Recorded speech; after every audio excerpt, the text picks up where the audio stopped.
শ্বশুর শাশুড়ি, আপনারা এতদিন আমাকে ঘর জামাই বানিয়ে রেখেছেন, আপনাদের মেয়েটা কোথায়? বাবা রূপান্তর, সময় হলে ঠিক আমাদের মেয়েকে এনে তোমার হাতে তুলে দেবো। না না, জন্মের পর থেকে আমাদের মেয়েটা অন্য বাবা মায়ের পরিচয়ে বড় হচ্ছে। চলো আজই আমাদের মেয়েকে এনে রূপান্তরের সাথে বিয়ে দিয়ে দেবো। তাই চলো প্রবাসী। চলো। চলুন। বাবা সৈকত, আমার একমাত্র মেয়ে বর্ণনাকে বিয়ে করে তুমি এবাড়ির ঘর জামাই হয়ে থাকবে। বাবু, আপনার লাগে কজন লোক আইসে দেখা করতে? বর্ণনা দেখ তোমা কে এসছে। ঠিক আছে। কে আপনারা? আমরা তোমার বাবা মা। বাবা দেখো তো কারা এসছে।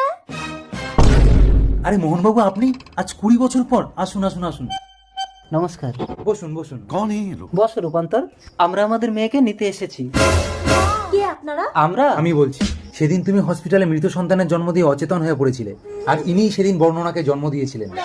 ডাক্তার এসে বললো জ্ঞান ফিরে তুমি যদি মৃত সন্তানকে দেখো তাহলে তোমাকে আর বাঁচানো যাবে না। তখন আমার কান্না শুনে এই দেবী নিজের সদ্যজাত সন্তানকে তোমার কোলে তুলে দিয়ে এতকাল বুকে পাশান চেপেছিল।